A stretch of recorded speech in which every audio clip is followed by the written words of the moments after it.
가출해서 가족처럼 함께 사는 이들을 가출팸이라고 부르는데요. 주로 10대인 이들은 생활비 등을 이유로 각종 범죄 유혹에 무방비로 노출돼 있습니다. 최근에는 성매수를 원하는 40대 남성을 폭행하고 금품을 빼앗기도 했는데 이들이 남성과의 만남에 이용한 것이 바로 이 스마트폰의 채팅 애플리케이션이었습니다. 실제 저희 취재진이 이 채팅 앱을 이용해봤는데 특별한 인증 절차 없이 쉽게 설치하고 또 사용할 수 있었습니다. 미성년자도 어렵지 않게 이용 가능하다 보니 이곳이 범죄에 악용될 가능성이 높다는 지적이 많습니다. 오늘 뉴스 따라잡기에서 자세히 알아봤습니다. 인적이 드문 골목에 한 남성이 끌려옵니다. 무언가를 통사정하듯 두 손 모아 무릎까지 꿇고 비는데 하지만 10대로 보이는 이들의 무차별 폭행이 이어집니다. 맞은 남자는 40대 A씨. 스마트폰 채팅 앱을 통해 만난 19살 허모 양과 모텔에서 성매매를 했습니다. 그 직후 허 양은 일당을 모텔로 불러들였습니다.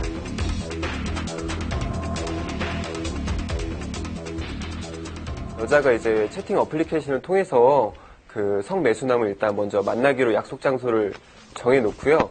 그 정해놓은 과정들을 모두 그 같이 공범이었던 피해자들한테 전부 알려줘가지고 근처에서 여관 근처에서 이렇게 대기하는. 모텔이 들이닥친 일당은 A씨를 협박하기 시작했습니다. 내 여동생을 네가 건드렸다. 죽을래. 이런 식으로 협박을 해서 이제 데리고 나간 겁니다. 이들은 성매수 남성을 골목으로 끌고 가 폭행하고 대로변 현금 인출기에서 돈을 인출해 빼앗았습니다. 그리고 달아나려던 A씨를 붙잡아 1시간 정도 끌고 다니다 휴대전화 속 전화번호를 입수해 A씨를 협박하기도 했다는데요. 성매매 사실을 아내에게 알리겠다. 그리고 집을 알아내서 찾아가서 해코지를 하겠다. 라는 식으로 문자로 협박을 했습니다.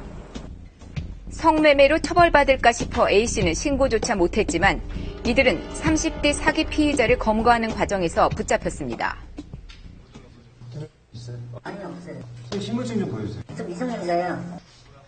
체포영장을 집행하기 위해 원룸에 들어간 경찰. 네, 체포영장 집행 좀 할게요. 그 좁은 방 안에는 30대 김모 씨를 비롯해 10대 청소년 4명이 모여 있었습니다. 이 모습을 수상히 여긴 경찰이 이들에게 다른 범죄를 추궁했더니 혹시 지금 여죄가 있으면 얘기를 해라. 아니면 우리가 어차피 확인을 할 거니까. 그러니까 그렇게 계속 저희가 추궁을 하니까 마침 그날 당일날 새벽에 있었던 자기들의 그 특수강도 범행을 이들은 가출한 뒤 함께 모여 생활하는 가짜가족, 이른바 가출팸이었습니다. 가출 fakta를 특정하는 처음에 검색이 되었고요. 생활고가 10만 원을 뺐었죠. 문제를 내리겠습니다.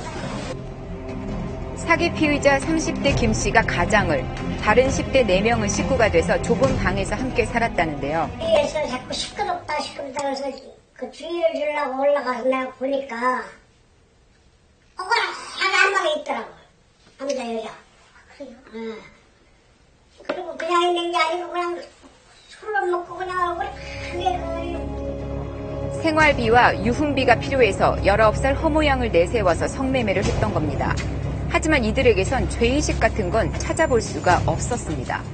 장난치는 것도 아니고 당시에 하나 푼다고 해서 문제될 거 없거든. 때려 뺏어갈 수도 있다. 그런 식으로 얘기를 했습니다. 심지어 경찰 조사 과정에서 이들은 붙잡힌 것을 아쉬워하기도 했습니다. 재수없이 걸렸구나 라고 생각을 했었고요. 그리고 이번에 저희 잡히지 않았으면 다음에도 똑같이 범행을 했을 거라고 그렇게 이야기했습니다. 이들이 성매수 남성을 유인하는 데 사용한 것은 바로 스마트폰의 채팅 애플리케이션입니다. 까다로운 인증 절차가 없다 보니 누구나 자유롭게 접속 가능해 새로운 성매매의 장으로 떠오르고 있었습니다. 뉴스 따라잡기 취재팀이 직접 이 애플리케이션을 스마트폰에 설치하고 접속을 했습니다. 취재팀의 성별과 나이를 모두 거짓으로 작성했지만 이용하기엔 너무 쉬웠습니다. 조건 만남을 원한다는 내용을 남겼더니 순식간에 만남을 원한다는 글이 끊임없이 올라옵니다. 확인하기조차 버거울 정도였는데 10대 청소년이라고도 밝혔지만 상대편은 집요하게 만남을 요구했습니다. 과연 이런 대화가 바로 현실로 이어질까? 1시간 뒤 만나자는 제의를 했더니 실제 남성들이 약속 장소에 나타났습니다. 취재라는 것을 밝히자 이내 당황하는 남성들. 어떻게 채팅 앱에 접속해 나오게 된 건지 물었습니다. 당장 잘 데가 없다고 하니까 바로 잡아주고 가던지. 한 남자는 인사를 나눈 후 취재 진임을 밝혔더니 황급히 도망쳐버리기도 합니다. 혹시 어플리케이션으로 만나기로 하지 않으셨어요? 없으세요? 아무런 거리낌 없이 행해지는 10대 청소년과의 조건 만남. 전문가들은 성매매가 잘못된 것임을 알고도 이를 요구하는 인식 자체가 잘못된 것이라고 지적합니다. 성구매 남성이 이게 불법인지를 알고 있었어요.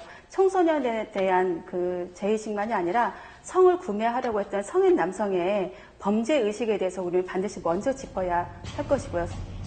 10대 청소년들도 스마트폰 채팅 앱을 통해 이루어지는 이 같은 신종 성매매가 얼마나 무거운 범죄인지 알 필요가 있다는 지적도 있습니다.